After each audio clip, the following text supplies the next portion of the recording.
জয় যিশু, হালেলুয়া। এই সময় আমি বাইবেল থেকে একটি অধ্যায় পাঠ করব। গীত সংহিতা 1, হিন্দিতে ভজন সংহিতা আর ইংলিশে সাম 1 থেকে এই সময় পাঠ করব।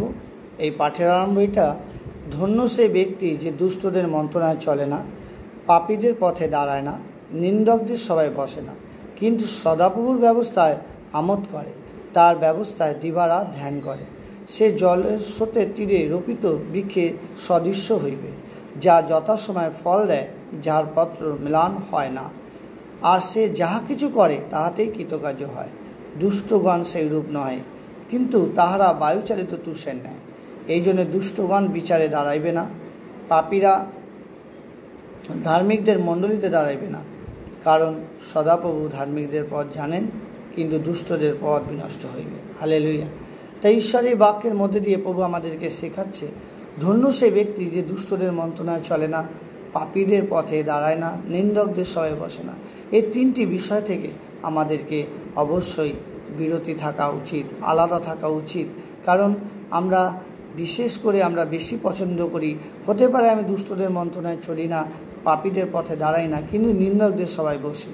কারণ নিন্দকদের সবাই বসতে আমরা খুব ভালোবাসি, একে অপরের বিরুদ্ধে নিন্দা করতে আমরা ভালোবাসি। ওই পাস্টার কী করেছে, অমুক পাস্টার কী করেছে, অমুক বিশ্বাসী ভাই বোন কী করেছে, অমুক ভাই বোন কী করেছে। আমরা শুরু করি একজন আর একজন শুনি, এবং তখন তালে তাল মিলিয়ে আমরা বলতে থাকি। কিন্তু বাইবেল আমাদেরকে কি বলছে, যে নিন্দকদের সবাই বসো না। যদি আমরা এটা বসি, তাহলে কিন্তু আমরা জলস্রোতের তীরে রোপিত বৃক্ষের সদৃশ্য হতে পারবো না, তাহলে আমাদের জীবন শুকনো থাকবে। তাই আপনি যদি এই তিনটে বিষয় থেকে আপনি নিজেকে দূরে রাখতে পারেন, তাহলে আপনার জীবন সেই সতেজ পল্লবের ন্যায়। কারণ আমরা জানি নদীর তীরে যে গাছগুলো থাকে সেগুলো কোনো দিন শুকায় না, তাদের পাতা সবসময় সতেজ, সবুজ এবং পল্লবের ন্যায় থাকে। তাই প্রভুর বাক্য আমাদেরকে বলছে, যদি আমরা প্রভুর সাথে দিবারাত ধ্যান করি, তার বাক্যকে নিয়েই চলি, তাকে নিয়েই যেন আমরা আরাধনা করি, তাকে নিয়েই যেন গৌরব করি, যা কিছু করি প্রভুকে সামনে রেখে করি, আপনি দেখবেন আপনার জীবন বৃদ্ধি হবে। হালেলুয়া।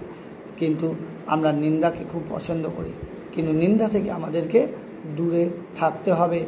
আমাদের পাপীদের পথের থেকে দূরে থাকতে হবে, দুষ্টদের মন্ত্রণা থেকে আমার দূরে থাকতে হবে। কিন্তু আমরা এটাকে যদি চেক না করি, তাহলে এই বাক্যটা আমরা জাস্ট পড়েই যাবো, মুখস্থ করে ফেলবো, না দেখে বলবো, কিন্তু কোনো লাভ হবে না।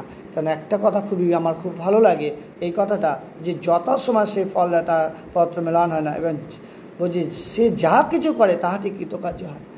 আপনি যিশুর নামে চলুন, আপনি যদি ছোট একটা কাজও করেন, সেই কাজটা ঈশ্বর প্রচুর বড় করবে। আমেন। কিন্তু এই না, নিন্দা করে, কাউকে ঠকিয়ে বড় হয়ে কিছুদিন, তাই উপদেশকে লেখা আছে, সবই অসার। তুমি কাউকে ঠকিয়ে বড় হচ্ছ, ঠকিয়ে সম্পত্তি বৃদ্ধি করছো, তুমি ভোগ করতে পারবে না, ভূতে ভোগ করবে। তাই জন্যে বলবো, প্রভুর বাক্য আমাদেরকে এটাই বলে, যেন আমরা প্রভুর বাক্যেতে চলার চেষ্টা করি, তার ব্যবস্থায় থাকি। আমরা মুখে বলি হে যিশু, হে যিশু, কিন্তু যিশুর যে আজ্ঞাটাকে আমরা পালন করতে পারি না। তাই জন্য আমাদের আজ্ঞাটাকে পালন করে চলা উচিত, আর এই তিনটি বিষয় থেকে আমাদেরকে দূরে থাকা উচিত। জয় যিশু।